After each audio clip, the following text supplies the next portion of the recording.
And on behalf of CACHC, or the Canadian Association of Community Health Centres, we just want to welcome you to the 2018 Canada-US Community Health Centre Summit.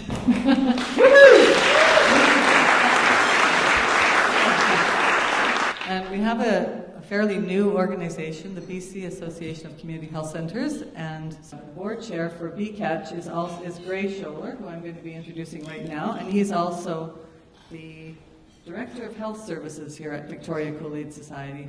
So this is his home turf, and he'll give you a little bit more of an update on Victoria Kool-Aid Society, and he'll also introduce our guests and the next speakers.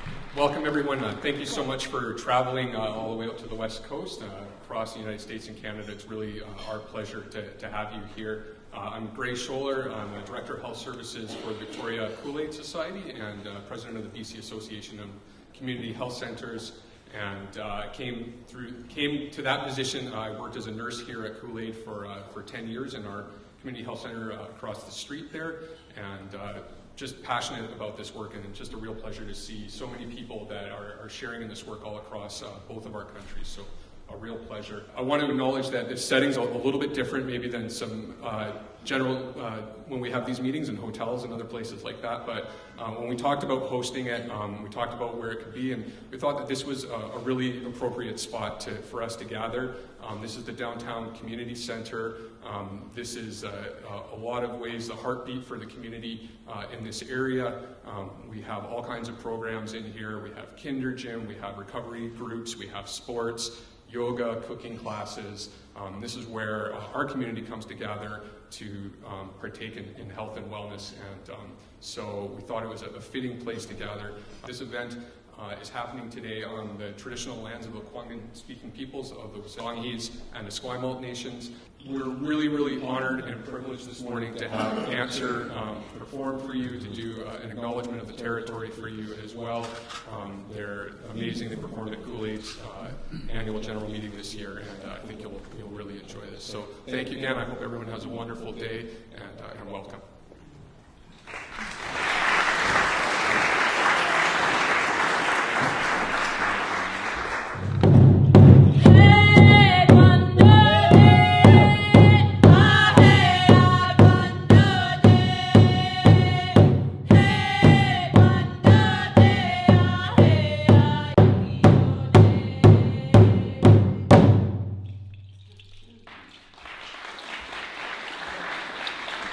So much today about Indians, lazy Indians, drunk Indians, dirty Indians. I heard that all my life, and I believed it. I grew up only looking at the worst part of the First Nations on the streets in Vancouver, thinking that's who we were. When you go into our communities today as health workers, I want you to remember that we were a thriving community. The residential schools did take those little children, did take my 5-year-old mother, did cut her hair. They did sexually abuse her and berated and humiliated her till she became a person that she wasn't. She did conform to them, but she kept the culture deep inside of her, and when we were children, she unlocked it and gave it to us. When you go into our communities today and you see unhealthiness and you see that vast divide of obesity, of alcoholism, I want you to reach out your hand and maybe offer them, talk to them about their healing tools, not yours, ours. If you want to know the community, if you want to work and you want to make a difference, you need to know the community and what works for them. What works for us is the spirituality, our songs and our dances, and we thrive on it. And we take away all the stereotypes, and you embrace and you roll up your sleeves and you walk hand in hand with us in our communities. We're going to end with the AIM song. All the strong leaders that are in here today, we dedicate this to you, and this was formed from the USA by the American Indian Movement and all of their strong leaders. They composed this song. We are allowed to sing it, and we also would like everyone to put in their hearts whoever was your mentor, your teacher, and how they made a difference to you today.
Myself unbelievably humbled to be here, because how I got to be here and how I got to speak to this audience is, of course, I was elected to the legislature of British Columbia. It should be said some time ago, in 2005. And about 12 years later, my political party, the New Democratic Party, because I know there are many people here from the United States, and I'm going to talk about that briefly in a moment, was in opposition all that time. We are an extraordinary political party in BC, because the New Democratic Party, because we have consistently won 40% of the vote and more in BC, and consistently lost general elections. We've won 3 out of the last 22 general elections, which is, you know, a better record than the Vancouver Canucks, for those of you who are in British Columbia. But it could be better. And so we spent 12 years advocating for issues in opposition, and then in the 2017 election, which was last May, we won a trip to government. We have a 1-seat majority minority government, which is, for us, magical. And the difference between being in opposition again and addressing some of the change that I think our society needs today. I say that I'm humbled because this audience, the narrative in Canada often about healthcare is one of pride.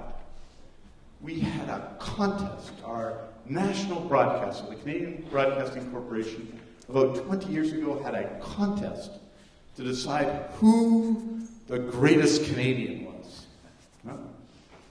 And the winner of that contest was actually the founder of my political party, a guy named Tommy Douglas, who was Premier of Saskatchewan and a national leader.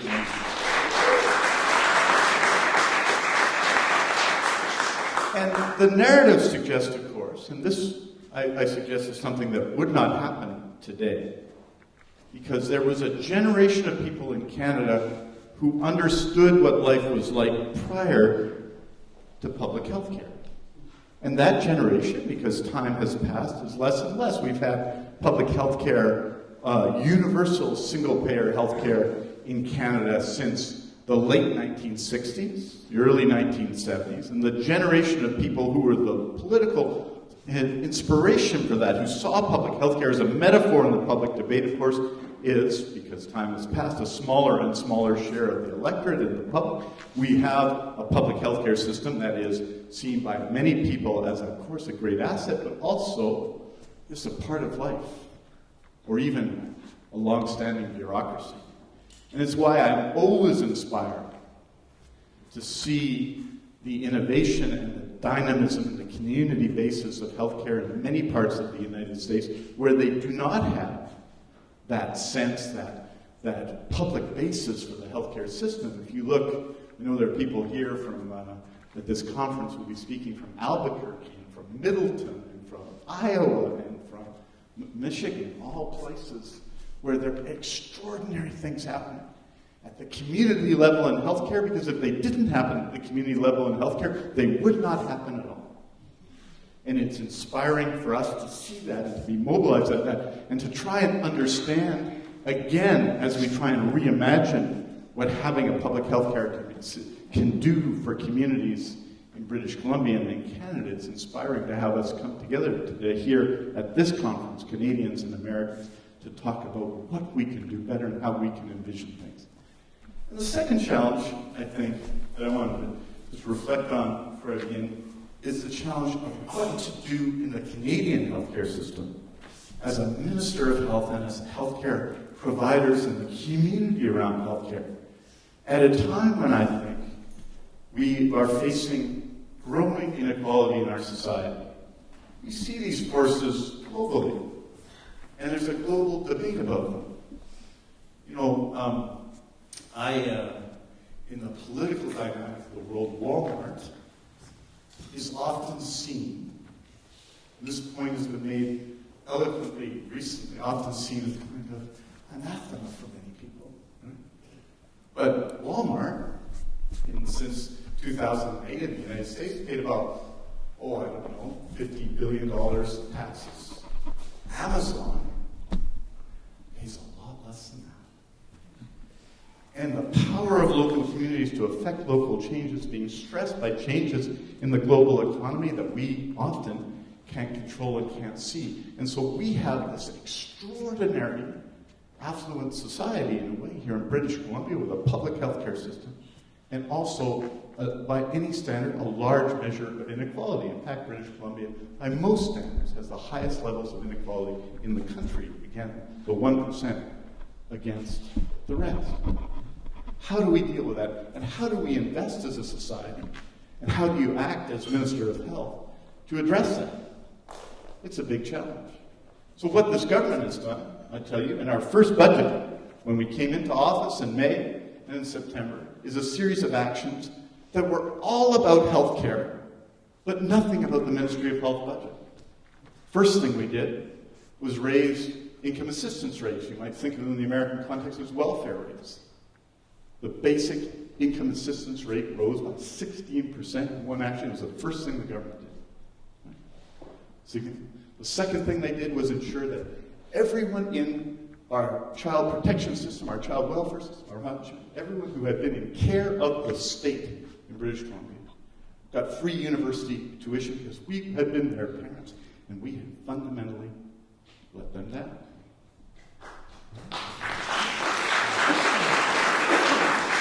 That's healthcare. Within the healthcare system, we created a new Ministry of Mental Health and Addictions led by an extraordinary woman who some of you who are in Canadian context will know, named Judy Darcy. And we invested not in the general healthcare system, but $300 million to address a crisis in our society that was facing, which is an opioid crisis, which killed last year 1,500 people in BC. And it killed across the society, across communities. I met someone in my first weeks as Minister of Health from a First Nations community who had lost 5 people in a community of less than 500 in 5 months. And university vice presidents and people living on the street. An opioid crisis that had touched everybody. And all kinds of other things, of course, but the main focus of what we did was to address issues of inequality, issues that we call the social determinants of health. I'm going to recommend a book now. I'm going to embarrass somebody in the audience. Andrew McLeod is a journalist. He's covering the speech today. This is risky.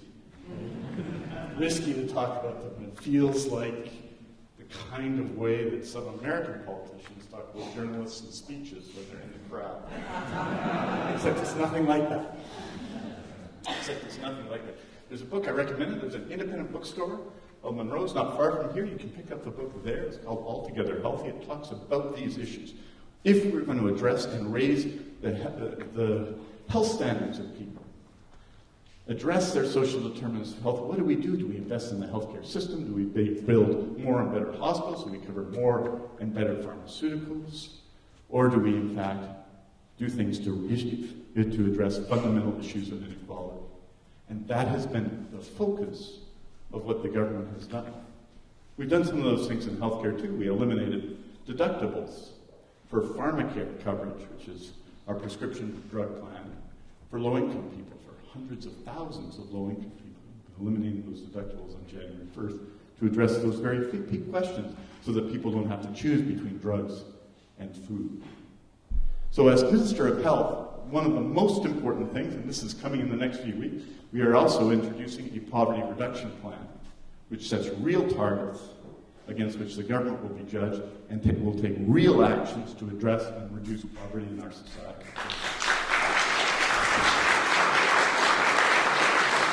But all of these things, we have to understand that, all of these things are political choices.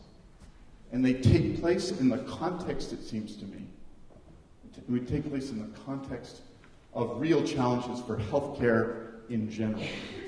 Challenge number one, and it's important as we reflect on the extraordinary concert opening we had from Answer here this morning. As we reflect here on the traditional territories of Lekwungen-speaking people here in the Victoria area. We reflect on that. British Columbia, context one, if you took out the health outcomes of First Nations people in British Columbia, this would be, by any standard, the healthiest place on earth. One. And all of our measures, the unbelievable set of measures and engagement of government with First Nations have utterly failed to address that, even after policies such as residential schools were abandoned over decades. So point one is an issue of power and why the government has adopted as a guiding principle of government the Universal Declaration on the Rights of Indigenous People, and why we have created with the First Nations people, or helped create or support the First Nations Health Authority, which is intended to deliver First Nations solutions to community health centers and communities. In other words, putting First Nations people and their communities and their power structures in charge of healthcare in communities. This is an important place to be. And that is, of course, an important place. The second thing, though, are evolutions of society. Healthcare, the healthcare budget, the budget that I direct as Minister of Health is about 42% of provincial government spending in British Columbia. You take out debt servicing, it's about 49 to 50% of program spending. And I just was reflecting on this yesterday about the community of Fort St. James, because we just added a couple of, not fee-for-service, but alternate payment or salaried doctors in Fort St. James to serve Fort St. James and the surrounding First Nations community in that area. Fort St. James is going to lose population under 75 in the next 20 years. And see an increase of population over 75 of 185%. And it's not atypical. Those numbers are almost exactly the same as they are in CACHC, just up the Island Highway from where we are now, and many other communities. So the pressures on healthcare are significant, institutional pressures. We have before us, in the next number of years, in terms of expensive drugs for rare diseases, massive pressures on the healthcare budget and on prescription drug budget. Because there's been a change in the notion, particularly, and this is now I'm going to speak less generously about the American example, a successful model of making money on the rare disease market by pharmaceutical companies, which is not all bad news, especially if you have a rare disease, but also puts enormous pressure on our healthcare budget. Ours, British Columbia, one province in Canada, $600 to $700 million of pressures on the budget for a relatively small number of patients. We have prescription drugs that we pay for today that cost 1.1 million Canadian dollars per patient per year. Right? If that's the only solution for you, you might have a different point of view. Those pressures exist. So how in that context do we do better? We think fundamentally the way to do better is to deliver better services at a community level, to deliver better primary care. And when you're addressing issues of seniors, for example, is to ensure that not only do we have policies that extend life, we have policies that allow for liberty through life into the end of life. And this means, at its core, there's a lot more I could say about health policy. Better primary care. That is at the focus of everything we do. And primary care, that in a time when health resources are stretched, is delivered by teams so that everybody working in healthcare, from doctors to dietitians to care aides, is working together as part of a team. That if the 20th century in some ways was this century of individual greatness in healthcare, right? And I have type 1 diabetes, so when we talk about individuals' greatness in healthcare, I'll refer to the guy who finished just after Douglas in that greatest Canadian context, Banting. Right? It was pretty good. Pretty good. I voted for him. I was the only NDP here in the country. I voted for Banting. But if that was a generation, this is a generation, this is the moment when we have to work in teams. We can't afford not to. But also it's a way, I think, of remobilizing a community around a public healthcare system that has some ways lost momentum in the public debate. Because for us, for our generation, for my generation, I'm 54, it's always been there for us. And so what we're doing in primary healthcare is a significant investment in team-based care at every level. That means in every health region across BC, primary care networks, where we bring together existing healthcare providers and support them with specific supports for two areas right now: mental health and addictions, because it's a significant area, and it's care for frail seniors. So we support them with centralized supports behind those primary care networks that bring together existing providers and new providers, such as community health centers founded by the government, which are important in communities. There are 100 of them already in BC, and we need more and more supports by those, and also by community nonprofit groups in the communities, and existing teams of family practice doctors and nurse practitioners, all together in primary health networks, and we're going to support them and support the ability of people to work together to provide better care together, appropriate care together for everyone. We're going to create urgent primary care centers that are formed by the government largely, although in some cases they will be shared responsibility with community nonprofits or with existing private practitioners in the system. Public pay sometimes means, in our healthcare system, or often means, private delivery. And finally, incorporating a significant role for community health centers in all communities and all aspects of our healthcare system. Now, the latter is not going to just require me. It's going to require you and dozens of people like you. I often get asked, how many community health centers are you going to create? Well, that's not how it works.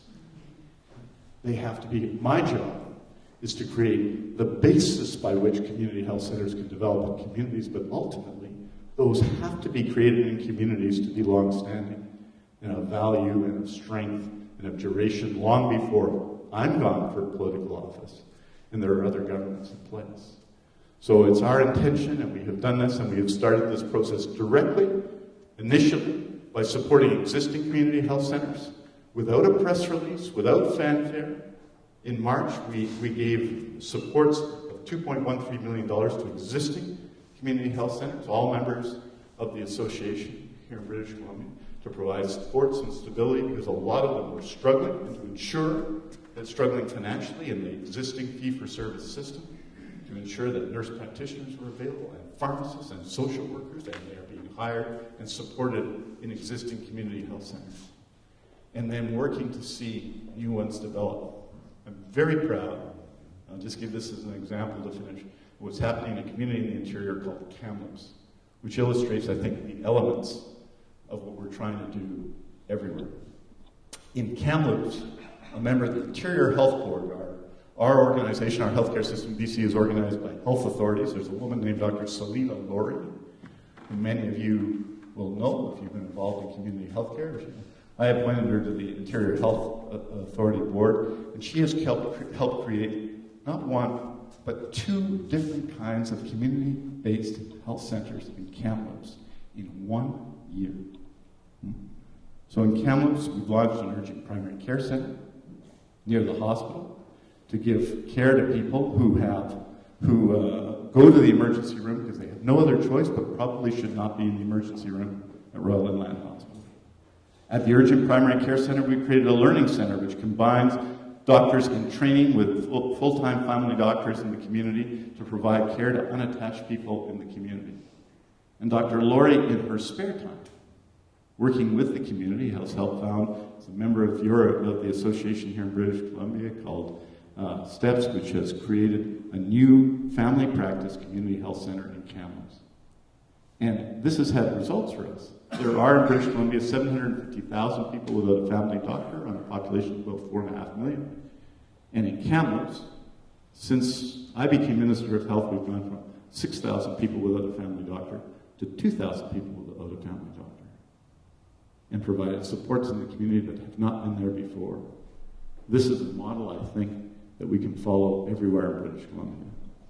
So I wanted to just finish by saying thank you to all of you, because in a difficult context, the British Columbia context, the community health centers have survived and endured and supported the communities everywhere by addressing not just one need, but community needs around the health of people, which can go everywhere, of course, from supports for healthcare to broader supports in the community, such as housing. So I want to thank you for all your work and say that this task is something we need to do together. There, I don't believe, has been a government so committed in everything it does in dealing with the social determinants of health. And there's no model more significant in supporting that than the model of community health centers across North America. So I look forward to the results of all your work over the next few days, and thank you for having me, and thank you for giving me the opportunity to welcome you to British Columbia. Thank you.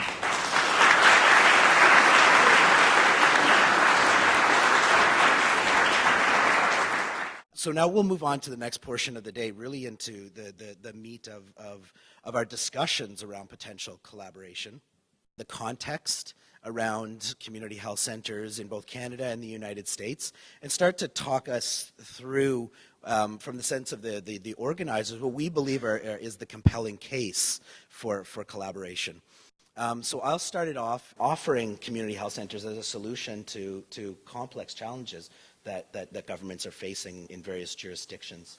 The minister spoke to those. We are community health centers, without being boastful, solutions to those complex intersectoral challenges that communities, individuals, and families face, bringing together, collectivizing services under a single roof, and really touching on many of those key points that are necessary on an individual's or a family's path to wellness. Right now, again, I spoke about the federal government's non-interventionist role. However, there are some areas where I think we can seize momentum, and where we're working at the Canadian level, to actually re-energize and reinvigorate this idea of big idea national programs that really is the energy and spirit that gave birth and gave rise to our single-payer universal healthcare system. We're so close right now to achieving a national pharmacare program, a federal program with hopefully a core formulary of drugs across all provinces, where there will be bulk purchasing, coverage for everyone across the country, regardless of age, sex, geographical location, others, really mirroring, when it comes to prescription drugs, what we've been able to accomplish for hospital and doctor services, but moving, much beyond that, general health services.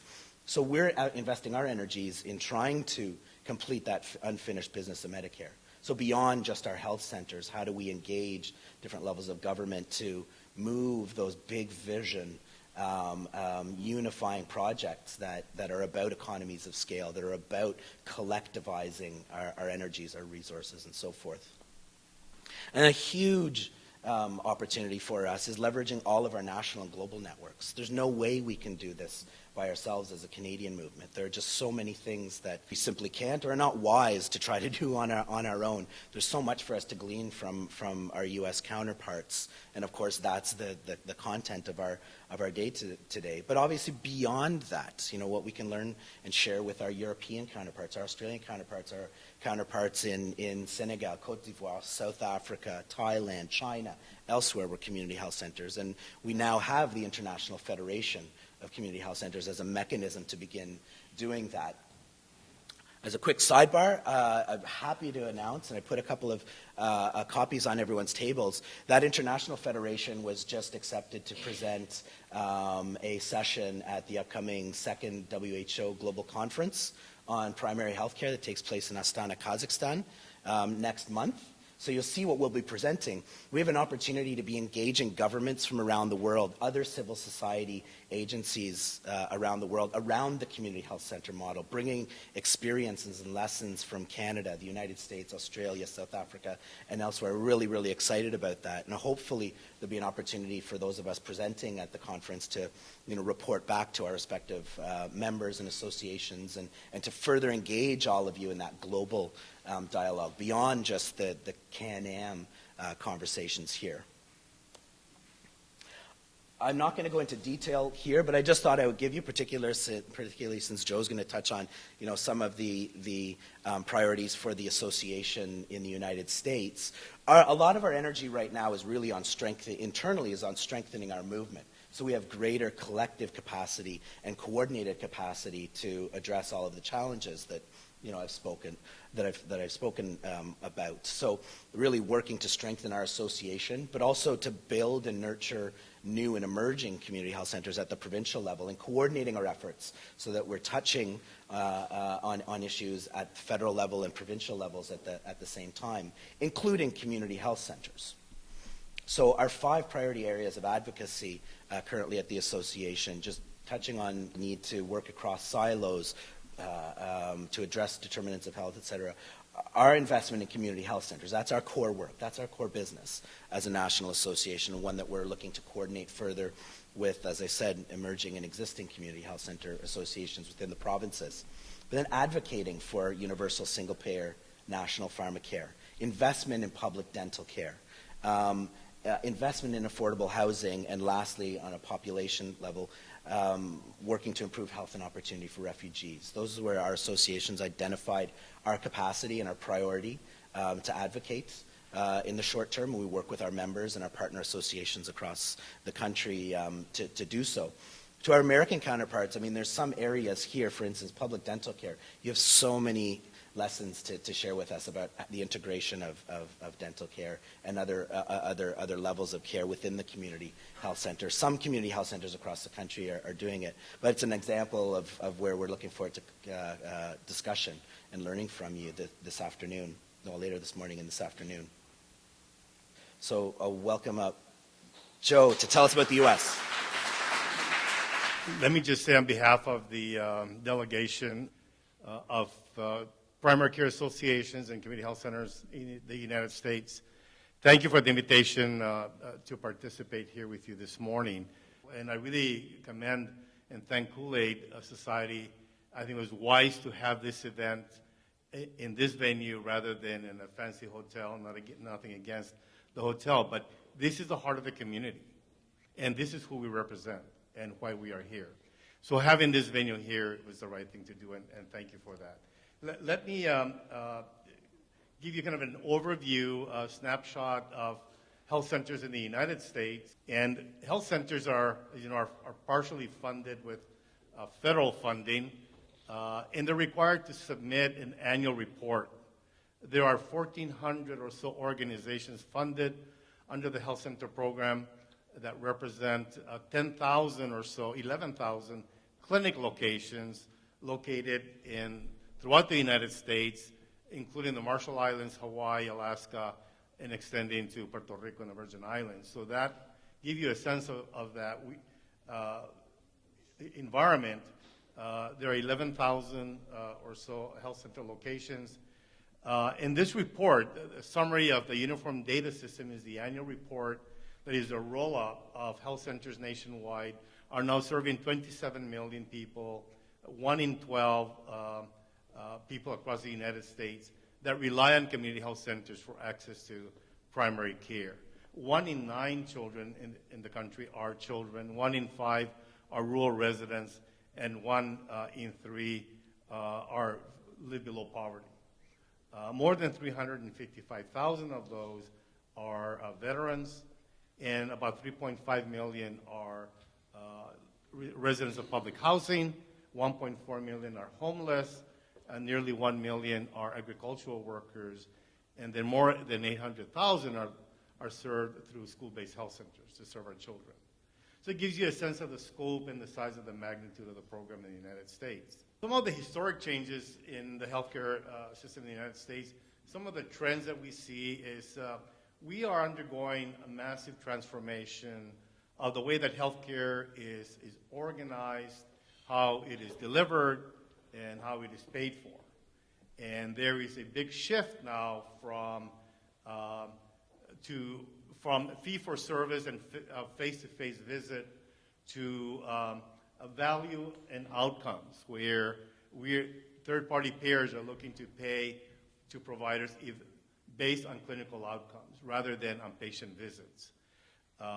There's a big trend in big advances in therapeutic and technology, and health patients are more access to healthcare information, biomonitors, wellness and disease management. Apps are now, you can carry that on your wrist and be able to monitor your, if you're going to have a heart condition. And then also moving upstream to what's been mentioned about the social determinants of health. And I think it was one of the defining characteristics of community health centers. Health centers are 53 years old. They started in 1965. But one of the defining elements of the community health center model is that you look beyond the health or the medical conditions of the patient, but you really look at the environmental factors in which they live, be it housing, be it education, employment, health insurance coverage. So we need to look at the broader context, language, and the other kinds of things that influence health. Changing demographics. We see in the United States there's a growing number of what we refer to as the baby boomers that will have more than 60% more people that are 65 and over by 2025. And that's placing a huge burden on the healthcare system, but it's also challenging health centers. How do you develop models for that population? I think in the United States, I, coming from the baby boomer generation, are not going to be warehoused in a nursing home. So there's a big struggle to find models to keep people living at home and in their community. There's a growing Latino population, so there's a need for more cultural competency and culturally relevant healthcare providers, and a growing attitude towards wellness and well-being. There's an increased emphasis also in the United States about developing vertical and horizontal networks. That you need to collaborate, you need to partner with public health departments, with health plans, with all involved in the delivery of health care. Moving away from this notion of the lone wolf approach to solving the needs of your community. It just cannot be done by one provider. You need to partner with others. And there's a strong emphasis in moving to a system that is integrated, that is patient-centered, where patients don't go access services from an organization, but the services are actually wrapped around the needs of the patient. We have 5 key legislative agendas. Certainly we're in a point right now of ensuring that the federal grants that support health centers continue over the longer term. We've been funded every year or every 2 years. It's a challenge for health centers to plan ahead, not knowing the future of their funding, which federal funding represents maybe about 17% of the health center's budget. Medicaid, which is a program for low income, for disabled and blind, and there's a sister program called the Children's Health Insurance Program that provides coverage for children. Those 2 programs are almost linked to the Community Health Center program in that they are the main revenue stream or the lifeblood of funding that sustains the health center. So we need to protect coverage for the beneficiaries and protect the funding formula that supports funding for community health centers via those 2 programs. A big emphasis on and targeted funding to health centers for both mental health and substance use disorder. And I want to talk a little about the 340B is our a program that helps provide pharmaceutical supplies for low-income populations with chronic conditions. And there's a big shift right now in our policy agenda to bring telehealth to the 21st century, where telehealth really, particularly in rural areas, is a critical tool for delivering healthcare to rural areas. And those are the kind of the 5 areas. Let me talk a little bit more about workforce, because it's one of our priorities. But as workforce, we have been focused historically on the undersupply of physicians and nurse practitioners and physician assistants. But as the health center program and the model has broadened from primary care to substance abuse and mental health and dental and oral health, is that the workforce then need to represent and reflect that model. And then also, where are the future leaders of community health centers going to come from? So he's really looking at the broad spectrum of workforce that we're working on. Again, a interdisciplinary, interprofessional training where you have a team addressing the needs of patients. And then, of course, financial sustainability. The grant funding, as I said, we're looking to protect those 2 programs. And then the 340B pharmacy benefit program, that is being called into question from some members of Congress about whether the pharmaceuticals that are being made available to low-income patients are really getting to the needs of those patients. Again, leveraging telehealth. What makes all of this possible is our ability to be engaged in our advocacy efforts at both at the local, state, and federal level. And then again, just like we see here in Canada, a big emphasis in targeting substance use disorder treatment. There's huge investments being made into community health centers around this particular disorder. So questions are being asked of the National Association. So what do these models look like? What are the workforce implications? What is the efficacy in substance abuse disorder treatment? What does a model look like? So we're being challenged in those areas. But one of the opportunities that we continue to leverage, we have 200,000 health center advocates in our action alert, where we send out notices to our advocates when certain legislation is moving through the Congress. So we enjoy broad support on both sides of the aisle, both Republicans and Democrats. So we need to continue to leverage that support. But don't be mistaken, just as our Minister of Health was talking, in the United States, which I'm sure you know, we have a new administration that right now from moving from a very progressive agenda to provide access to care, and we're hoping we would reach to a point where we'd have universal coverage or Medicare for all. We're now having a circus going on in Washington, D.C. this morning, rather than addressing the needs of the country. But I'll leave it there. But we need to leverage the support from our policymakers.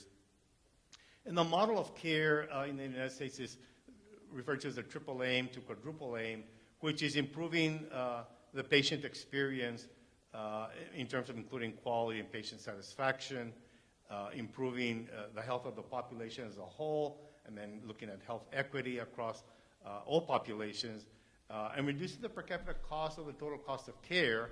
But none of that can happen unless you have fully engaged workforce team, and that health centers are looked upon as an employer of choice. So we kind of work in those sort of the quadruple aim, and also health centers have proven through numerous studies independent of the National Association that really do impact and increase the quality of care, they increase access and reduce costs. But the health center model is also being challenged. We continue to get signals in terms of federal policy from the Congress, that health centers have been called upon to be first responders to Disease outbreaks, such as the Zika virus in Puerto Rico a few years back. There was water contamination in Flint, Michigan. They called upon health centers to work with public health departments to address the problem of water contamination. In the United States, we have kind of a Wild West policy about handguns and mentally ill patients getting their hands on weapons and causing massive destruction. And the Congress then in response calling on health centers to expand the model to not provide mental health services.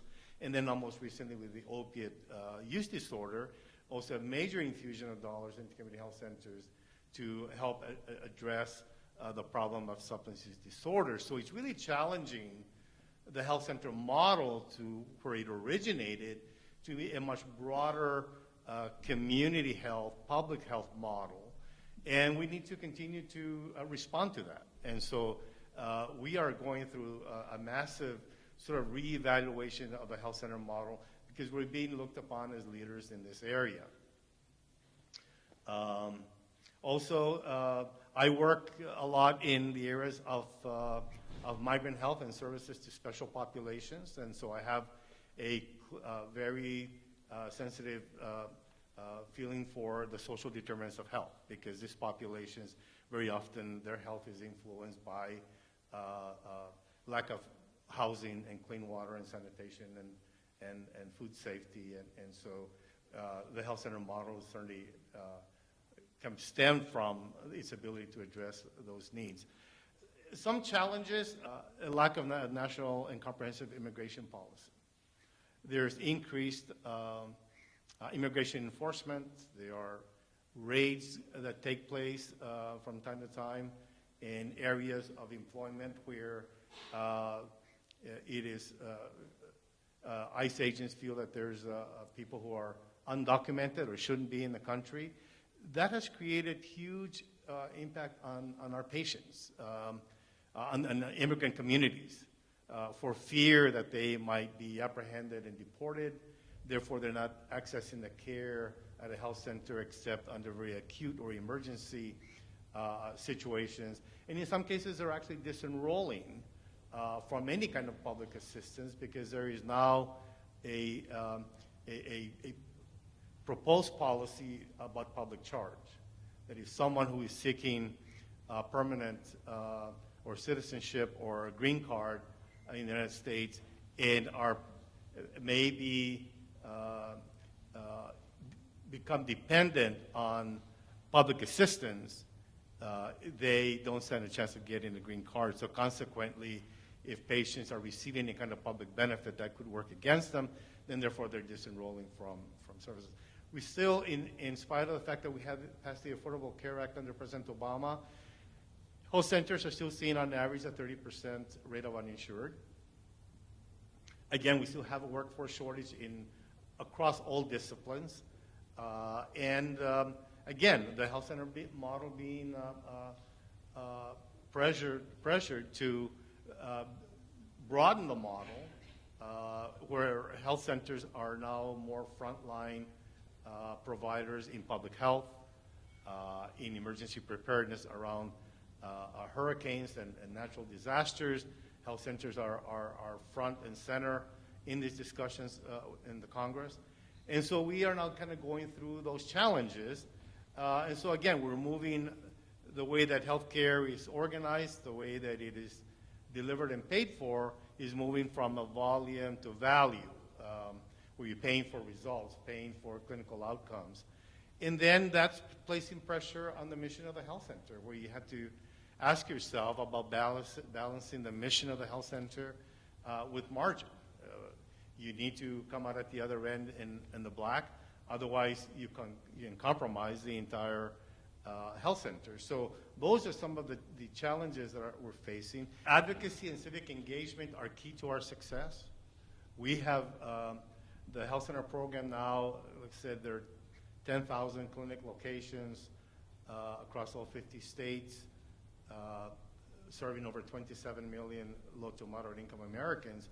None of that would be possible without an army of health center advocates, the support that we've garnered from both Republicans and Democrats. But it is key to everything that we do. So long as you are dependent on public funding to support your health center, advocacy and civic engagement needs to be a part of the DNA of every health center.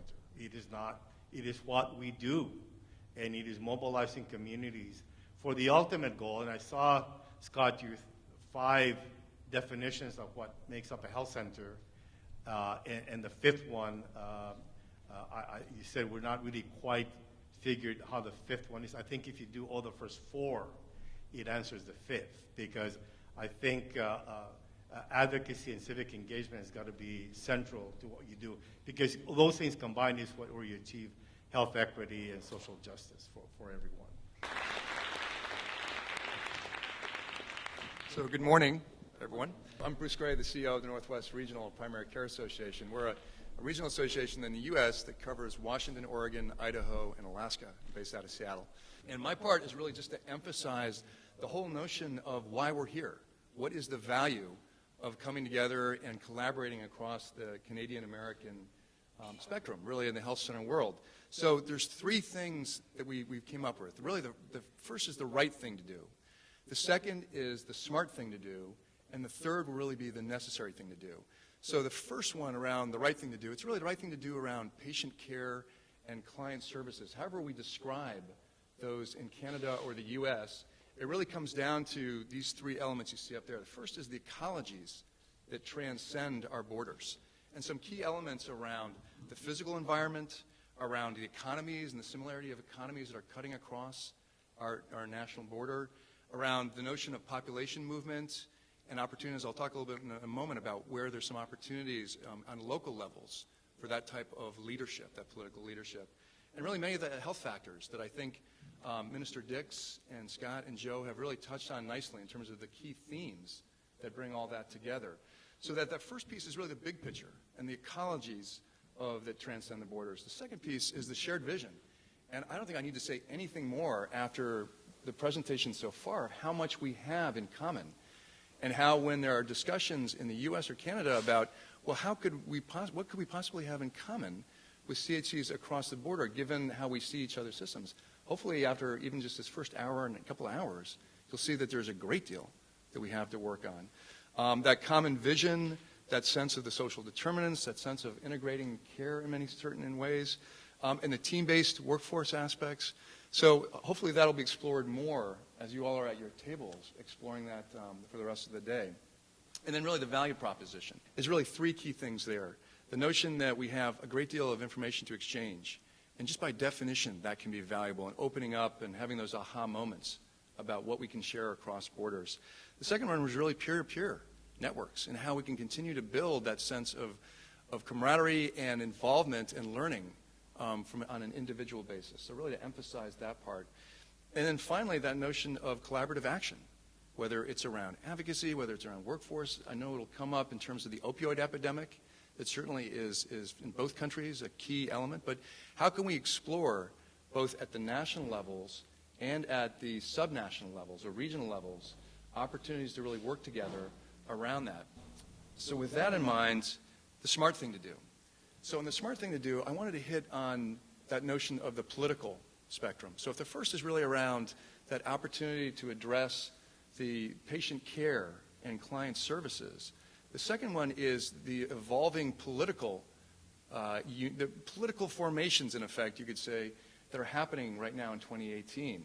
So for us here in the Northwest, there is, after 10 years, just celebrated the 10th year anniversary of what's called the Pacific Coast Collaborative. And that is the coming together of British Columbia, Oregon, Washington, and California with Alaska in observer status of a 10-year project that started very much around, as you can see, around the notion of climate change and sustainable economies in this environment. It's been initially those states, now the cities of Vancouver, Seattle, Portland, San Francisco, Oakland, and LA have joined in to contribute their political power as well. When we think about it, what we call Cascadia, and Cascadia really is British Columbia on down. It's the Pacific coast, in a sense, and it goes inland. The 5th largest economy, 55 million people, and perhaps most importantly, many shared values that really are in fact, more in common, I think, we have here in the Northwest with you all in those of you from BC than we frankly do sometimes from folks in other parts of even the U.S. So in the statement of cooperation that came out from this group was really around how can we identify and define the areas of future cooperation that will enable an effective and compassionate response to the overdose crisis. So really that looking at the political formation that is moving forward now very much in public health as well, and where can we find opportunities to work on that, not just here on the Pacific coast, but looking at those sub-regional or subnational and regional opportunities across the border. So that's the first piece there. The second example I want to give is really at more of that local level. And I'm going to give a little shout out to Jesus Hernandez, who's one of our health center directors in Washington, who pointed out that in their area, the Rotary Club is across borders. The district there is both a Canadian and an American combination.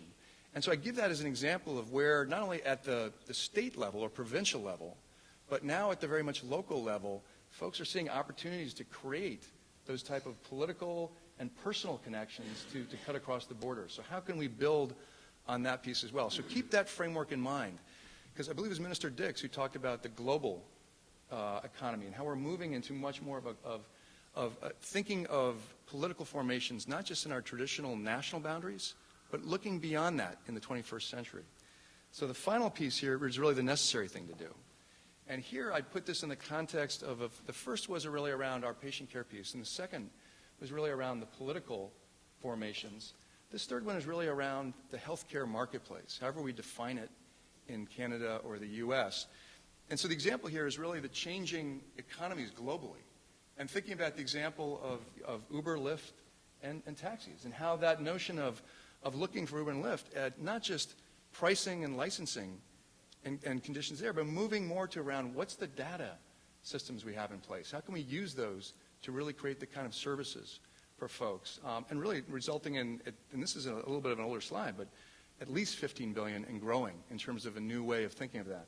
So how this translates specifically into the health arena is that in the U.S., we have had some, over the last year or so, some fascinating combinations.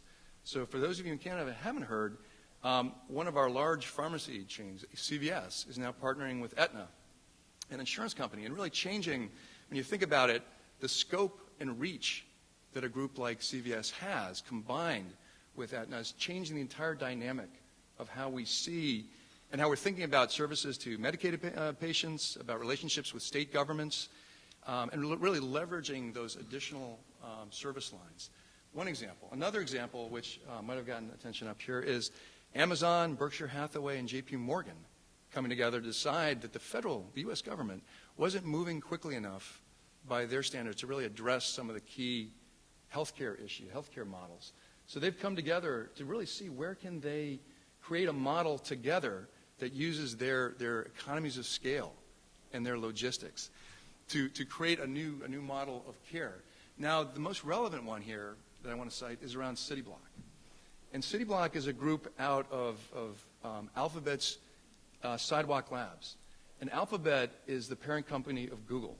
So when Alphabet makes a move, it gets attention. Folks really pay attention to this.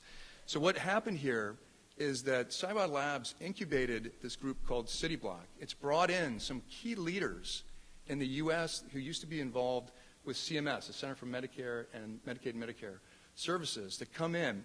And the key piece here is the quote at the end. The new CEO of this group, CityBlock, that is beginning to pilot models in New York City, really in urban environments initially, that they said CACHCs are facing truly significant challenges, and this is the area that typically they operate in, but they aren't moving as fast as they need to be towards value-based payment.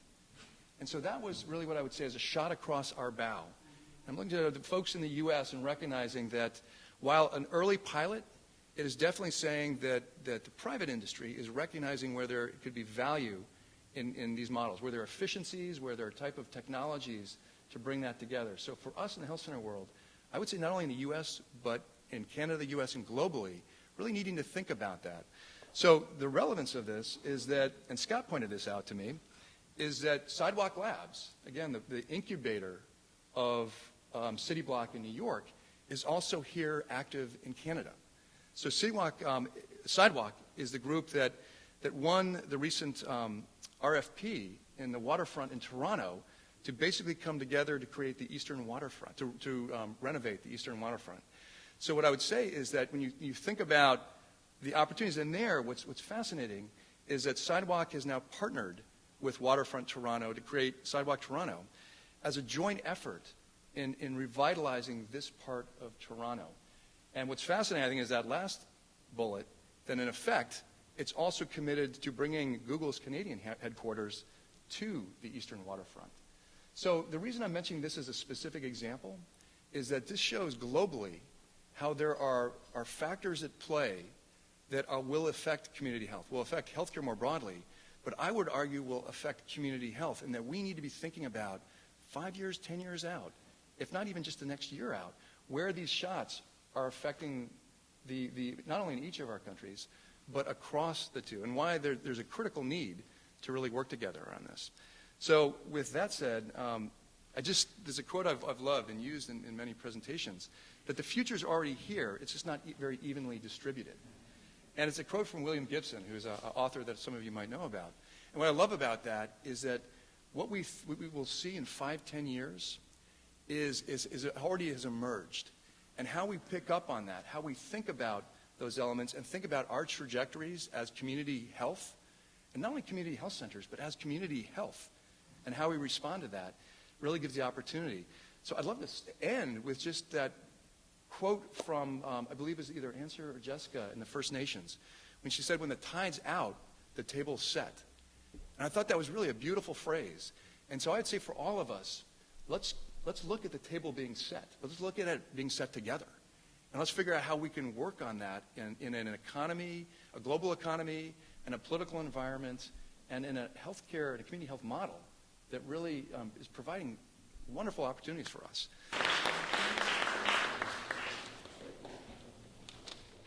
The panel discussion is, again, an opportunity for us to move from macro to meso and then eventually to micro in the discussion. So having heard the opening presentations, having scanned the results from the survey, what jumps out to you most in terms of why community health centers and associations need to be collaborating across borders? And maybe share, one or two reasons why it matters to either your CHC or one of the two CHC associations. I think we've operated from a perspective where there's this invisible line in the sand that separates our work. And so it's always interesting when you change the assumption. If you say, if we take an eraser and you take that line and it no longer exists, would we do the work that we do now exactly the same way we do? Or would we choose to do something different? And I think we're all here because we look at it and say, if we erase that line, we would all choose to do something different. Because the reality is we would start to look at healthcare through the lens of the eyes of our patient instead of the lines of our politics or that line. I think about from our patient's perspective, our patients go back and forth between countries. I mean, that's the reality. You have people that live on one side and work on the other. They have family that go back and forth. They travel back and forth. I know that many people winter from Canada into the United States. A lot of people vacation from the United States to Canada. Our patients don't know the lines. And yet when they go across countries to live their lives, they're entering into two different healthcare systems, and we're not responding to their healthcare needs. I look at the survey results that talk about the strengths of the Canadian system versus the strengths of the U.S. system, and I think there's incredible opportunities for us to learn from each other so that at the end of the day, the residents of both countries got the best of what we have to offer. And I would say the third thing that stands out for me is that, frankly, I think if we don't do it, somebody else is going to eat our lunch. I look at the changes that are going on in healthcare, and I think big business has stepped into healthcare and has forgotten what healthcare is about, and that those of us in the room are really trying to do right by our patients and our communities, and it's becoming a lot about money. And I think that that means we have to really stand together and say in our combined countries, we want to combine and do what's right for our residents and our citizens, and that's not what's about money, it's about doing the right thing. So I think there's a lot of reasons for us to come together and work together and erase the line. So when I look at the survey and when I think about what I've heard this morning, one of the things that really jumps out for me as a powerful area of collaboration is around the social determinants of health. When I hear your minister talk about raising the minimal amount for what we would call aid or, for your minimum income folks, raising that. But particularly when he talked about for children who have been in the protective system getting free tuition. I mean, to be able to talk about that in relationship to health, to me, is just a huge step. I think for all of us, but as I sit in the U.S., the talk about the social determinants of health, certainly it has moved from when I started working to where it is now. But if I'm quite honest, I still feel that there's still a lot of rhetoric. There's just more people talking about it. The words have become more clear. And then there's some, particularly in community health centers, who are trying to connect the two. But to see that kind of movement at higher levels, I really would welcome a discussion that talks about what that looks like. Really, the emphasis on the social determinant of health, both in the conversations that I've heard today, as well as what I saw in the survey, that connectedness, we definitely could and should be collaborating on that, because everyone in this audience knows that's how we're going to get the outcomes and the results that not only we want and the politicians want, but that's going to be the better health outcomes for the people that we serve. And then I guess the second thing was around issues of SUD, substance use disorder. Certainly when we talk about blurring the lines and erasing the lines, that knows no boundaries either. Coming from a generation where, crack was ravaging communities of color in the U.S., and the conversation, pretty much was just around the crackhead, and it was the family's problem and the neighborhood's problem. Certainly now we see, the lines have been erased. It's not, the neighborhood crackhead. It's everybody's problem. And when we see that kind of thing, we need to take advantage of that momentum. Right now, while everyone's looking at it and folks are trying to find money under the rug and everywhere to address it, we need to make sure that we capitalize on that before it becomes somebody else's problem again that no one really has to look at.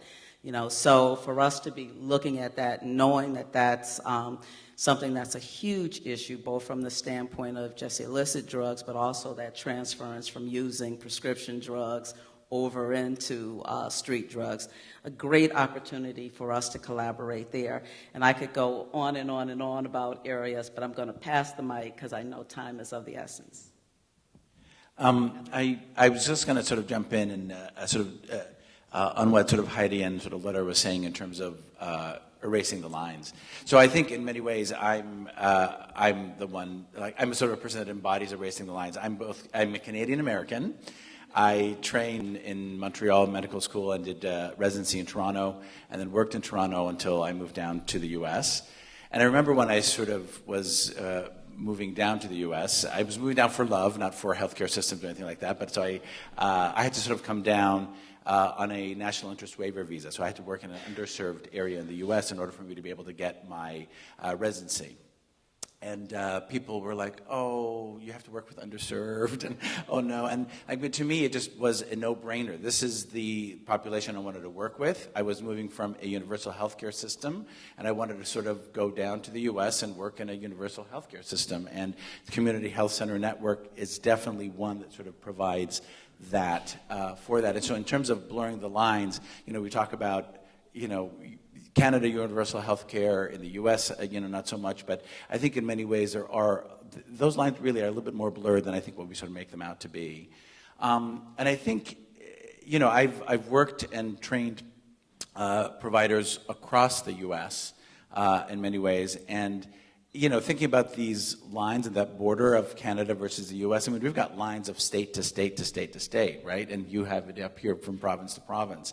And so this idea of thinking Canada versus the U.S. versus provincial or state, I think all of it, we can work within that. I think we can learn, we've got Massachusetts in terms of healthcare, sort of similar to Canada. We've got, California, which sort of, does its own wonderful thing. And we've got, Idaho's and Connecticut. And I think in many ways we can sort of look at what has worked in different states within the laws of the states and the provinces, and learn from each other that way, and really sort of adopt things from across state lines and provincial lines and borders, especially when it comes to things like social determinants of health and the opioid crisis. I want to go before Adriana because we all know she'll say all the things. And there will be nothing left to say. I grew up in Winnipeg, and I fell in love in Winnipeg, and I stayed in Winnipeg, and I've really learned those are all my mistakes. And I'm kidding. Winnipeg's lovely. You should all come in June. Just thinking about borders, I think that the thing that really struck me this morning and in reading the survey and even building off what Heidi said is for me it's that our issues know no borders. I mean, really, everything that we're experiencing, we're seeing not just across North America, but around the world, really. In Winnipeg, we're certainly experiencing an opioid crisis, but what we're really experiencing is a meth crisis. And so there are other jurisdictions that are there as well, and I think we have a lot to learn from that. You know, in terms of mental health and addictions, I think that there's other jurisdictions that have gotten further. We're known to be the province that has spent the least amount of money on mental health and addictions, and we're suffering for it. So, but for me, what really stands out, and just going to Scott's comments, is what's happening politically is happening everywhere. There's a move that's happening that I think for many of us is really counter to the values of what we exist for. And I think if we don't learn to understand where that comes from and how we combat that, I think that we'll be in very big trouble really fast. And I think one of the mistakes we make in Canada is thinking we're safe. We think we're safe because we're Canada and we have a universal healthcare system and we're Canadian. I mean, it's just what we are. But the reality is, first of all, the mental health system in Canada is not universal. The addiction system in Canada is not universal. There are many places our universal healthcare system is total failure. And the idea that, so for me, a big thing I hope we can learn is how we start to combat. When I look at some of the work that Planned Parenthood is doing right now in the U.S., I feel like there's a lot we can learn from that. We know that one of the two organizations I run, by the way, is the Sexuality Education Resource Center, which comes from Planned Parenthood. And I mean, we're seeing very strong anti-abortion movements in Canada, and I think there's also the idea that that can't happen here, and I think it can and will happen here if we don't actually start to take really, really big steps towards it. So for me, the big thing we can learn is how to advocate, how to fight against misinformation, how to create compassionate societies. I think that's really what I hope we can figure out how to do together. There we go. So it's always with the fifth person. All the high-level things have been said, so I'm going to actually comment on three things. One of the things is reflective not just on the survey, but watching NACHC over the years, and we have so much to learn in Canada about the advocacy they do under Obamacare before, now with the current government, trying to ensure that CHCs grow, thrive, and survive. And, you know, I'm on the NACHC alerts, and it's amazing what they do overnight in terms of getting petitions signed. And we have so much that we could learn from our counterparts on how to do that. And talking about a wake-up call, we got a wake-up call in Ontario with our new government. And the new government in Ontario, it's not just that it's conservative, it's populist. And he's taking lots of lessons from Trump. And so part of my question and the learnings we can do is, how do you keep committed to equity, to determinants of help in a populist right-wing government? And I think this is what the Americans have been living with longer. So what can we learn? How can we do this? How can we make sure? My board challenges me. How can you stand principled on certain issues and yet stay at the table and work with them? Right? And I think that that's a challenge that we probably all have, whether it's at state level, provincial level, or national. I think the opioid crisis is an interesting one that struck out for me, that I think our American brothers and sisters do really well on the prescribing, deprescribing, the medical side. And I think where certainly Canada is leading is supervised consumption and overdose prevention. and giving safe places for people to inject so they stay alive in order to do this work. And I think, we're going to be facing a huge decision this week with the new populist government on what are they going to do about those programs. And so that's a key moment for us. But I think we have a lot we can learn and share. I was talking to some U.S. counterparts last night, and when they were talking about harm reduction, they weren't talking about what we were talking. We were talking about needle exchange and providing safe places. The conversation's at a very different place at the moment in the U.S. And so how do we share and learn? But we don't do a lot on deprescribing, as an example. The other area where the U.S. is way ahead of us and what's coming to Ontario and Canada is accountable care organizations. There's a lot of talk about it. This current government in Ontario is talking about it. We don't really know what it means, and to us, we don't understand how it works, and we don't necessarily understand how our CACHCs fit into that. And so there was a challenge already about moving from counting to value as outcome, and certainly that's the direction everybody's going and know we need to go, but how do we do that? And it leads me to data, and I know federally you've got a lot of research that's being done on CACHCs, but even at a state level, how do you have common data standards so that you can tell your local stories? I know we've gone a long way on that in Ontario compared to others. People are pretty surprised that all of our community health centers are on the same electronic medical record, and therefore then what does that allow us to do? And trying to have those conversations even nationally when we have smaller CACHCs across the country. How do we have a data strategy that's national in order for us to figure out that we can tell that story? Because you're federally funded, there's at least data going federally. We don't have any data going federally at all. We hardly have data going provincially.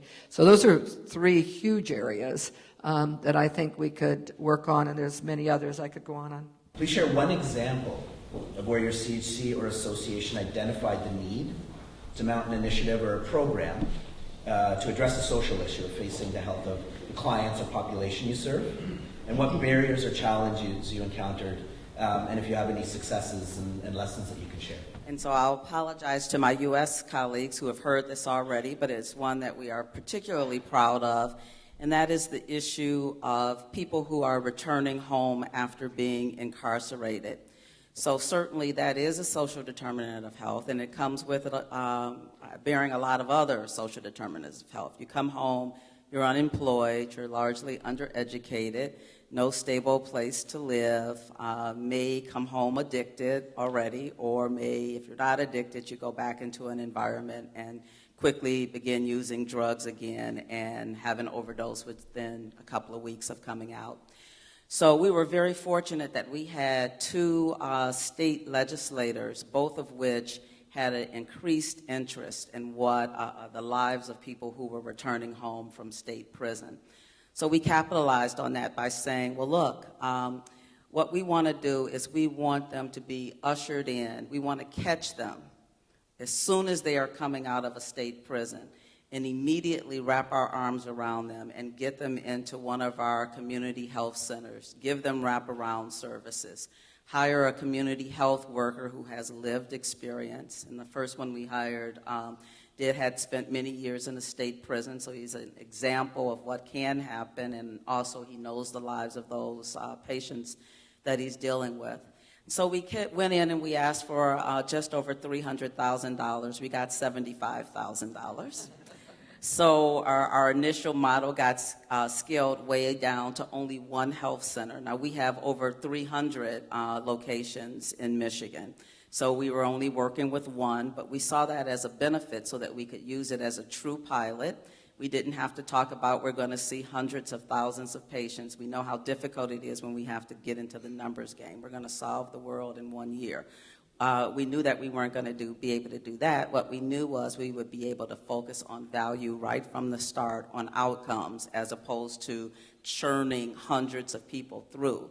We said everyone who is coming out of this particular state prison going into this community would get this care, and these are the outcomes that we would be seeing. And so with that focus, without going into all of the details about the outcomes, we've just completed the first year. Because of the results of the first year, we've been given a second year, and we're expanding into 2 other health center locations. But probably the biggest thing about this is with the partnership, we did not ask them to find new money. We asked the Department of Corrections to give us some of their money, and they did. So with the eventual goal way down the line is that we will reduce recidivism as well. And we're fortunate in Michigan in two ways. One, we don't have for-profit prisons except for one. So there is no benefit for people coming back into prison over and over again. As a matter of fact, it taxes the state budget. The second thing is that we did expand our Medicaid program under the ACA. And so all of those who were initially uninsured now have the Healthy Michigan Plan. So one of the things for the clinic that I'm involved in Winnipeg, which is called Clinic with a K, if any of you are on Twitter and want to look that up, is I think that the clinic has a long history. I've been there 4 years, so I always try and be careful to not, the history from clinic is so amazing and so much before me, but a long history of being an incubator in our community. So starting new clinics, starting new initiatives is really something I think we do really well, and not holding on to that, just, you know, they develop their own boards, they develop their own organizations. So one of the things that did happen while I was at clinic, it started just before I started, was we have a community development worker. Her name's Jenny, and she's quite wonderful, and she works with many of our community partners in our geographic community. And one of the major issues in our community, I'm sure not surprisingly, is housing and safe, affordable housing. And so a church partner, St. Matthew's, had approached us about how we could help. Their population was dwindling, and they wanted to repurpose part of their sanctuary into affordable housing, which is kind of an amazing thing. And so we committed and loaned Jenny to the project for the life of the project because they didn't have that resource. So she helped them incorporate. She helped them develop grants and apply for funding for different positions. She worked with their resource center to develop more social enterprise so that they could make more money. So that started in 2010, and they saw their first tenants in 2014. And it's really an amazing project. If you ever do visit Winnipeg, it's quite beautiful, the building, the sanctuary. But I wanted to read, shoot, I have to turn my page. Who wants to help me? Thank you. I was going to put it in my armpit, but that feels like not right. Okay. I wanted to talk about one of the things we did is a research project with the Canadian Centre for Policy Alternatives. Are some folks familiar with those folks? So they did a research review over 3 years of this project to look at the success. So if you ever want to look up the report, it's called Here We're at Home. And I just wanted to read this quote about the successes. So, of the households involved in the 3-year research project, 61% achieved gains in employment, 50% furthered their education, and 28% stopped receiving social assistance during their tenancy. Over the past 3 years, the residents at West End Commons have experienced improved housing stability, stronger social networks, reduced isolation, improved mental health, increased food security, stronger labor market attachment, and greater financial stability due to subsidized rents and supports. I mean, that's health, right? Like, that's what health is, and that's what working with the social determinants is. And I think the more that we can do those kinds of things where we work with and collaborate and support other organizations to build up our communities, the more we'll all benefit. So that's my example.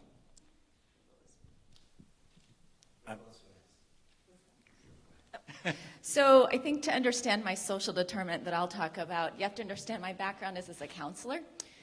So I was trained as a counselor, and I've been with my health center for 25 years now.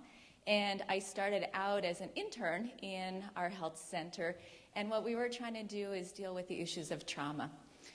What was coming out a lot in the late 80s and early 90s was a lot of the research that said when you look at the number of traumas that a child is exposed to or that they experience, there's this great predictive data about how long they're going to live, how many children they have, whether they have STDs, their pregnancies. There's all this incredible data. So our health center was looking at the number of pediatric and OB patients and families that were coming through our practice and realizing that we had a lot of women coming through our health center that had histories of trauma, whether they were low-income, migrant, living in housing projects, and they didn't have anybody that could care for the women and address the trauma. So our organization started a trauma program, and it was really trying to figure out how do we provide counseling services to women and children who are victims of sexual assault and domestic violence. And so that is the program, and that's how I entered into the health center world, or the health center movement, was as a trauma therapist. What we quickly understood was it's really great if you try to provide healing to people who are traumatized, but if you're really going to make social change, you have to heal or work with the people that are committing the crime. And that meant that we had to open up and start a treatment program for adult sex offenders, juvenile sex offenders, and men and women who commit acts of domestic violence. Because that was a way that we could continue our effort to create community safety and healing for people within our community. What evolved from our efforts there was, that's really great, but it's still downstream. You're still working with folks who have committed a crime. And yes, we're getting earlier and earlier in the interventions, working with kids that are acting out sexually inappropriately, behaving inappropriately in schools and churches and all of those community settings. So we're not passing on to the next generation. But we really recognized within our health center we wanted to continue to push forward in our efforts around prevention when it comes to abuse and community safety. So a couple of the things that we're working on right now that are really emerging in our work is really looking at how are we screening for ACEs or trauma in our women when they come in for their first pregnancy test and they test positive for pregnancy, or they come in for their OB visit. So how do you screen a woman at that point in time, understand their trauma history, and then bridge them into our trauma program so that we can do some really good work to make sure that those families are ready for the children when the children are born and move into the family and come into the world, and not pass on any trauma as best we can, and the women are well-centered. But we also recognized that those were people that were coming in because they thought they were pregnant or that they knew they were pregnant. And so our other effort right now is that we've embedded 15 counselors in the local schools, elementary, junior high, and high school. We went to the highest need, highest risk schools in our districts. Placed counselors in the schools, and we're working with the schools to ask them to identify who are the kids that are most at risk, whether it is because they're in homes where there's abuse, where there is homes where a parent is in prison or incarcerated, or where there is history or exposure to substance use. Give us the kids you're most worried about, and let us try and help them. And really the outcome that we're looking at with the school-based program is that in our Department of Education there's a map on the wall, and the map has a thumbtack for every kid in Idaho that has committed suicide. And our goal is, one is really about preventing trauma, but it's also preventing death. What we want is to be able to reduce the number of thumbtacks that go on that map every year. So really trying to figure out how do we push upstream when it comes to the consequences of trauma that goes on in our communities so that people can grow up healthy, safe, and contributing members. There's just so much that I feel that we still need to do, that sometimes it sort of, I think blinds me in terms of how much we've already done. And so when I sort of looked at this question about social determinants of health, I kept going, what have we done for social determinants of health? I kept trying to think about what it is that we've been doing. And I guess to put it in context, I'll just tell you a little bit about my organization. So we're a community health center. We're a federally qualified health center. We're probably one of the largest in the nation, definitely in New England. We've got 14 health centers throughout the state of Connecticut. And we probably serve around 140,000 people, around 400,000 visits a year. And so when I look at the social determinants of health, I'm thinking, my God, there's so much more we need to be doing, especially when we look at our patients. Transportation, right? I mean, just my HIV patients who can't come in, or childcare. My grandmas and my mothers who have HIV who are not coming in because they have to take care of the kids. And they can't sort of make it in sort of to be able to sort of take that. I mean, all of that just day in, day out I see. And so that sort of gets me really angry about how little we feel we've come as a society to address social determinants of health. Having said that, we do lots of things, I think, in many ways. When the Affordable Care Act came about, Connecticut actually signed up thousands upon thousands of people. The reason why we're so successful is that we as an agency hired people to sort of literally spoke to every single patient that walked through the doors. Anybody who sort of didn't have insurance got signed up for insurance. That was a huge change in these people's lives. The fact that we were able to get them insurance changed their health and their health outcomes and their engagement with us, and I think that was a huge, huge success that we still take about. And unfortunately now, with that fear of the Affordable Care Act going away, we're starting, at least our access to care people are starting to say that people are getting scared. They're not signing up. The whole immigration issue, people are not coming forward anymore. And so again, we have to also address all these. I mean, we have been seeing one family who have been living in a small room in a church for a year and a half now because ICE agents are waiting for them outside, and if they leave that safe area, they will be arrested. And so every few months we go in and make sure that they're doing okay and that we are able to sort of deliver that care. And so that's what I mean by inspiration and overwhelmingness, up and down. So I'm going to use an example from Ontario called social prescribing. This is something that we learned about in the United Kingdom, who has developed a program with a framework and evaluation, and they've been able to show value for money. If you look up hashtag social prescribing, you'll be surprised how much you'll get. It's becoming a pretty strong concept, and it's something that many of you probably do, but you didn't really think about in a deliberate way. So social prescribing has a number of different ways that you could enter it, but if a simple way, a physician sees a person and they prescribe housing, food, transportation, so they actually prescribe a social determinants of health. But the important part about this, it has a very strong community development approach. So let's say the team that's in the community health center recognizes that there's a consistent problem in the community, there's a gap. Then a community development worker then works with the community, the Rotary Club or whatever, and develops a program to meet that group need. So it's not just about prescribing to a person, to an individual thing, but it becomes very much a community development approach in the community to develop that program. And I think the big thing that we are focusing on is actually social isolation. Government in the last number of years have started talking about recognizing you don't need to convince anybody that food, housing, income are huge determinants of health. But the new one that's on the radar is social isolation. And there's research out that shows that social isolation is the biggest determinant of the social determinants of health, of all of them. Because often people who are isolated are also don't have food in the house, they can't get transportation, they're so interconnected. But just by breaking social isolation, you may not be breaking the cycle of poverty, but by breaking social isolation, you bring people together, they have connectedness, they can talk to people, and it has a huge impact on sense of belonging, it has a huge impact on mental health and addictions. So we have a pilot that's going on in Ontario right now. We have been using the framework from the UK. I do know that I talked to people last night, and they say, well, we do this, it'd be great to have a framework to talk about this. And we're going to have lots of our results at our June conference that's coming up. That's a national conference. We're going to be talking about social prescribing, breaking down the barriers in terms of getting social isolation on the agenda. And I think this is a really important piece that ties a lot of our determinants of health work together by going to that root cause. And social isolation isn't just frail seniors living alone. It could be a new immigrant family who comes and is socially isolated from their culture, from people that they know, and just connecting them to others. The value of social connectedness, social belonging is huge. And I think it's something we haven't yet fully appreciated, and something that we all do, but could really amplify the impact if we did it deliberately.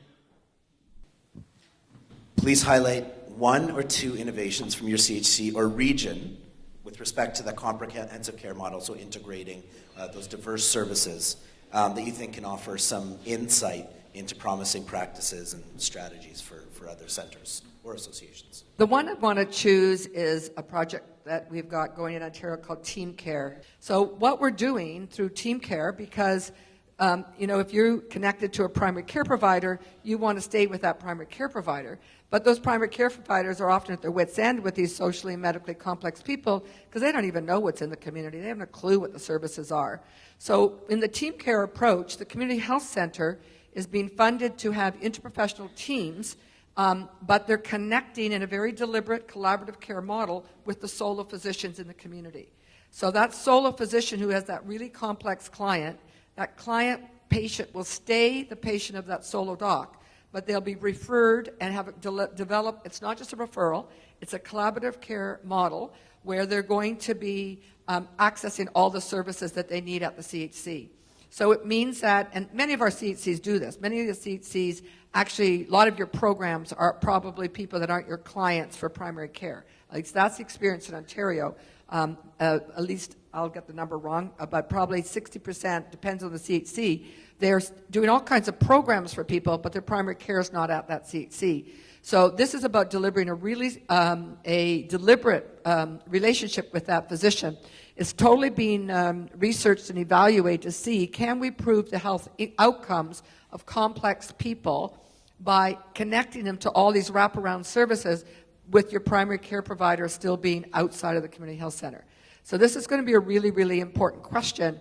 And for me, what says it underline, if we can show that works, then it shows and proves that it's not timely access to your physician that's most important, but it's access to all those wraparound services that are actually going to improve people's health outcomes.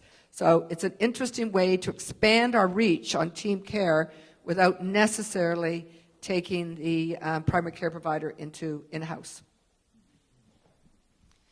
So integration in my health system. So what I can tell you is what we're trying to create, we're not fully there, so bear with me, we're on a journey and a dream. But as we are building out, so my backdrop, so we have about almost 40,000 patients in our health center at Terry Riley, about 40,000, just under. And about 55% of my patients are uninsured, so most of my patients do not have a source of insurance. They pay nominal fee, which means that I'm running a business that's about $30 a visit, maybe $27 on a good day, and some clinics I collect about $8 a visit on average. So think of thin margins to begin with, lots of people, and about half of our patients are unemployed. And so they don't have a lot of money. And so when we're trying to build out the dream state or what it looks like to have an experience with us, the clinics that we're building or as we're renovating or we're bringing on services, it's a one-stop. You know, in my world, I've got a store, it's called Fred Meyer's. Their logo is one-stop shopping. So kind of the same idea, one stop. So within the clinic, we have what we call care team hubs, which means there's a pod in the middle where the dentist, the medical provider, the MA, the behavioral health prescriber, the psychiatrist or psych nurse practitioner, they all have a shared common space. And around the perimeter are the patient care areas. So it might be an exam room, it might be a counseling office, it might be dental operatories. So from a physical layout, it's really everybody in a shared space trying to take care of a patient. So the challenge or the art, if you will, that comes from a practice management is how to get all of those different disciplines to share a patient and work together and to bring the strengths of their discipline together. So the art in here that we're trying to create is that if I am a patient, I come in and I'm seeing a primary care provider and I newly discharged from a hospital or oh my gosh, I'm seeing a specialist and I'm on 10 different medications, I may see the physician or the nurse practitioner, but I'm also going to have a visit with the clinical pharmacist who's going to look at all of my medications and make sure I understand what I'm taking and why I'm supposed to be taking it, so that part of my need is met at the same time that I'm in the building with the primary care provider. Or if I am a child coming in with for my well child check, that we have a member of the dental team that's coming in and doing a quick oral screening and doing dental sealants if the child is old enough, or that the MA is cross-trained to be able to do dental sealants in the case of the dental provider not being present, so that I can get my oral health screening and some really preventative care done at the same time. Or if I come in and let's say that maybe I just lost my baby, or that I am struggling with postpartum depression, or I'm coming in from an anxiety disorder, that all of our patients in our practice get screened for depression and they get a substance use disorder screening. But if there's something that gets triggered, that the behavioral health consultant provider then gets to step into the exam room and gets to spend a few minutes with me from a behavioral health perspective to make sure my psychosocial or emotional needs are met at the same time. So really trying to get all of those disciplines to figure out how do you share the strength is the journey that we're on, because once you've built it, that's the easy part. Honestly, the construction is the easy part, the renovation is the easy part, is getting those shared treatment plans and communication. But I would say that that's the journey for me about what integration really means, is getting those shared disciplines to work together so that when I come in the room as a patient, it's my needs to get met, and that the people are there to respond to what's important to me. So I'm going to do a little bit of a backdrop too. So we're an association, which means we're a membership organization. So we have 45 member organizations, but those 45 members have over 300 clinical sites throughout the state, serving just over 800,000 patients a year. So what I'm going to try to do is just talk about one of those integrated things that we're very proud of. And I'm going to focus on the one that the PCA that we helped to bring about, because it's our job to advocate and to try to be the voice for the 45 members across the state. So of the 45, about 35 of them have oral health integrated into their health centers, so and fairly large oral health operatories. So we were able to enter into a partnership with the University of Detroit Mercy Dental School and have it paid for by the Michigan Department of Health and Human Services. So I really found it interesting this morning when you talk about having state involvement as opposed to federal involvement. This was one of those times when we were glad it was very much state involvement. We went to them and said, this is what we needed to do, and this is state-based money. So with this partnership, we were able to get them to fund 7 pilot projects, and this was for pregnant women. The intervention takes place over in maternal and child health area of these 7 health centers, where a dental hygienist is embedded over in OB-GYN, with the goal that when she comes in for her prenatal visit, she will see the hygienist, seeing that hygienist at least 4 times a year for preventative oral health care, so cleaning and any other preventative health services she may have, with the goal of trying to make her a lifelong user of oral health. But not only herself, but also to provide the education sessions and the awareness so that when she delivers, she will know the value of having her child see a dentist before the first birthday, which, having ran a health center myself and being in healthcare for a while in the public health sector, getting folks to understand that their child needed to see a dentist before they entered school, some not even until they entered college. It's just phenomenal. So to speak to these women and help them to understand the importance of oral health, not only for themselves, but for their child within the first year. And within the community health center family, we have a fair amount of health centers that have dentists that do see children 3 and under, which is also something that we look at. We get that question all the time. Do you have dentists that see the very young? So we just completed our first year of that pilot project. So I will say that I'm trained as an administrator, so I always look at the money, the costs, the ROI, and whether or not something's going to be sustainable from my administrator background, but also from my care about the community background. That's important, because when you start something and you run out of money and now you stop it and you have to, I don't know how much good we've done to the community, and sometimes we lose trust when we do that. So after this first year, we're very pleased to say with that the work that we've done with 4 of them, they are now able to have that a sustainable part of their clinical service. So they no longer need the grant money. They've been able to work that in. Now again, we're very fortunate that we have healthy dental, a healthy children's dental program that covers children in Michigan. Our Medicaid now covers adult dentistry again, because the state found out what happened when it stopped covering it. All of those people went to the emergency room and costs shot way up. And it's very hard to find a dentist in Michigan that'll take Medicaid, so we do. And then we were able to negotiate on behalf of our health centers some additional dollars in markup. So in addition to the already increased payment for dental services, we were able to negotiate a $60 add-on. So I just bring that up because I'm assuming at some point money and how you pay for these things have to become part of the conversation, or our practitioners aren't going to be able to do these things and sustain them.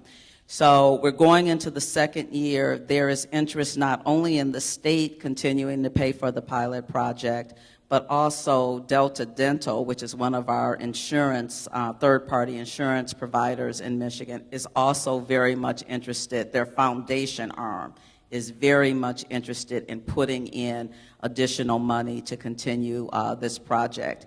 And then from the legislative standpoint, one of the ways that we sell this whole issue of oral health care and why it needs to be a big part of overall health care, first we remind them that the head is part of the body.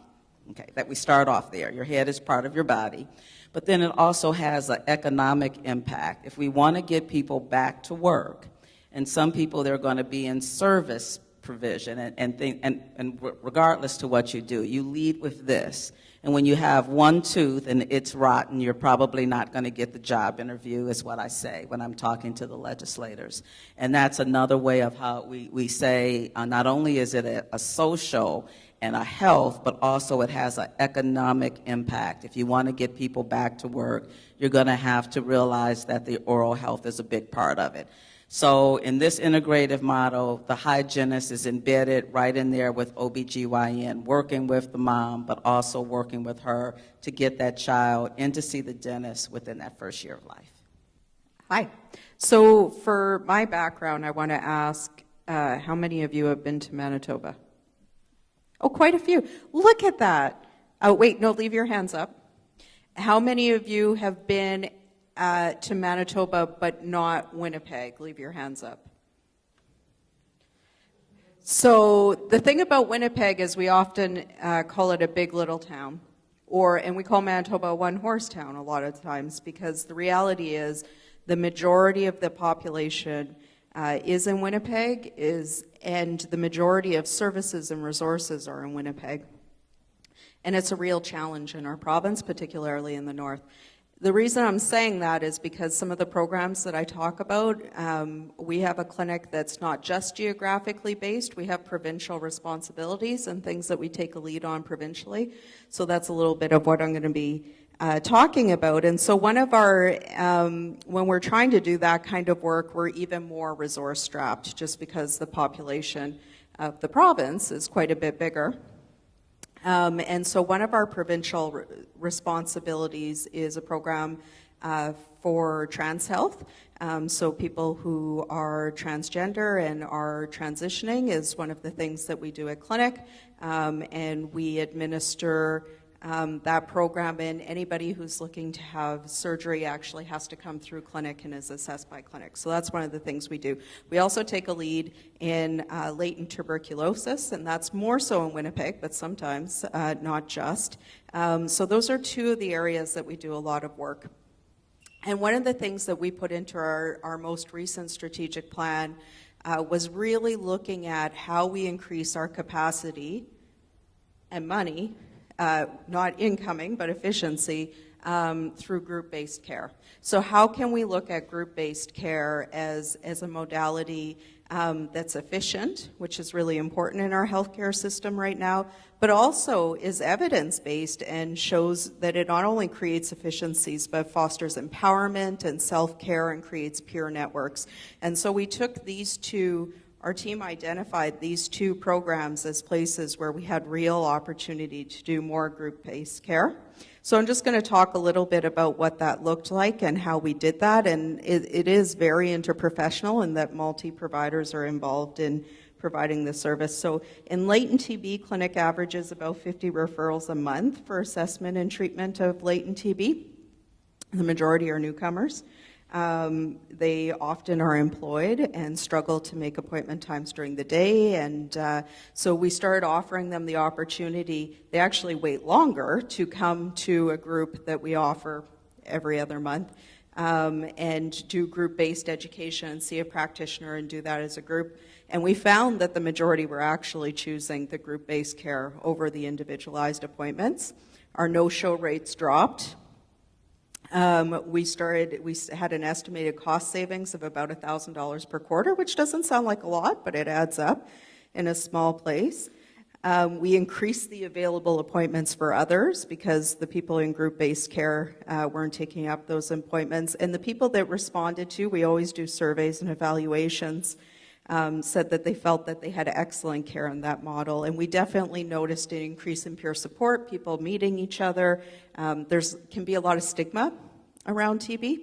And so meeting others that were working with latent TB issues was really helpful in terms of seeing that they're not alone in that problem. So then in trans health, the clinic has approximately 285 transmasculizing clients with about 10 new referrals a month. So those clients require regular testosterone injections, and that was taking a lot of our practitioners' times. A lot of folks feel uncomfortable starting to do those own injections. They get kind of reliant on the provider, and so we were struggling to move them off. So we started group-based testosterone injection groups. It's facilitated by a social worker and a nurse together, and the goal is to build confidence and increase their competence in being able to do their own self-injections. So the monthly group has led to a 33% reduction in injection appointments over a year, so you can imagine how many more clients we can see. And that's even though we had a 20% increase in clients overall, so it's actually a really significant number. So our overall availability of appointments and decreased demand all went up, and our evaluation showed that clients were very satisfied with the education, that they felt affirmed, that they created better peer networks, and that in general there was really good support for the service. And so for us, group-based education, I think, has really created a model that we can, now that we've seen it in those two places, look at other places and think about how can we be doing this more, particularly in communities where we do want to support and increase peer networks, and education's a key component of the service we're providing. So, I mean, naloxone kits are obviously an obvious one for that. Many of us are already doing that. But any of those places where we're doing education, I think there's, along with a primary care service, there's real potential. So those are mine. So, you know, I have to say that this one, I feel we do really well at. And I will sort of try to do it as briefly as possible in terms of how successful we have been in integrating care across the agency and even across state lines, I think, in sort of many ways. So I talked to you about our Center for Key Populations that I'm the medical director of. We also have the Weitzman Institute, which was established really as our research, quality improvement, and innovation arm. And so we do a lot of work through the Weitzman Institute as well. And so I think research and data is extremely important because we keep talking about integration and all these amazing programs that we're doing. But if we can't present the data to show that it actually works and show the outcomes, I think there's not going to be a lot of momentum behind that. And so we try consistently to try to, you know, research and publish on the things that we're doing, so that way, if it does work, we've got the data behind, the evidence behind us. So within the Weitzman Institute, some of the innovations that we've done that's allowed us to integrate care is really Project ECHO. I think, you know, Northwest you and down in Albuquerque, I mean, everybody, Dr. Sanjeev Arora out of University of New Mexico. So if most of you have heard about Project ECHO, I'm not going to go into that too much. Other than that, we at the Community Health Center are probably the only community health center based ECHO that we actually provide. So we actually provide, I lead ECHO HIV Hep IFCHC. I also lead ECHO medication-assisted treatment. We offer that across our agency, so to all our 14 health center sites. So that way, we've got providers who are trained and are getting trained consistently on HIV, on hepatitis C treatment, on pre-exposure prophylaxis, on medication-assisted treatment. So that way, we're consistent in terms of the service that we're providing across our agency. But we also have done that training and opened up the doors to ECHO across state lines. So we've been in 33 states. Hundreds of clinics have sort of joined us for the various different different disciplines. We also have chronic pain. And we've got, I think, complex pediatric behavioral health, as well as complex care for nursing. And so we're really sort of looking at integrating care and finding out ways to be able to provide support for providers to be able to feel that they can actually do this in primary care. And we really are sort of focused on other community health centers in order for them to be able to pick up their programs and establish their programs and integrate them in their health centers. And all of this is really part of planned care. And so we are multidisciplinary teams at CACHC. We have dental, medical, dental, behavioral health that have been there quite for a long time now. And now we've integrated all these key population treatments that I was mentioning: HIV, hepatitis C, medication-assisted treatment, and mental health. I think for the longest time, mental health for us was integrated. But I want to say it probably was more co-located than integrated when it came to addiction. I think we sort of did quite a bit of work initially with integrating for mental health, but as soon as addiction came into play, our behavioral health providers, I want to say maybe 10 years ago, were like, dual diagnosis, we have to sort of refer them out. And every time we refer the patients out, we lose them. Right, and so it took a big cultural shift over time, but that happened through ECHO, through training, multidisciplinary training, and now we've got groups being run at every site that we have buprenorphine, which is in every one of our sites. We've got our psychiatrists and psychiatric APRNs that actually see our dual diagnosis patients, and it's been a huge shift over time, and so we're really truly integrated. We also have the planned care dashboard, and so basically we also train the next generation. So I forgot to mention that. So through the Weizmann Institute, we have a nurse practitioner residency program that we sort of train family medicine residents for the first year, and then we have added on a fellowship in key populations that sort of I run, make sure that these many of the nurse practitioners have an interest in key populations and want to sort of perform primary care with integrated care, and so they do a fellowship with us to sort of to gain that sort of extra training in that. But every single one of our nurse practitioner residents have to get what we call a waiver, an X waiver, to be able to start prescribing buprenorphine.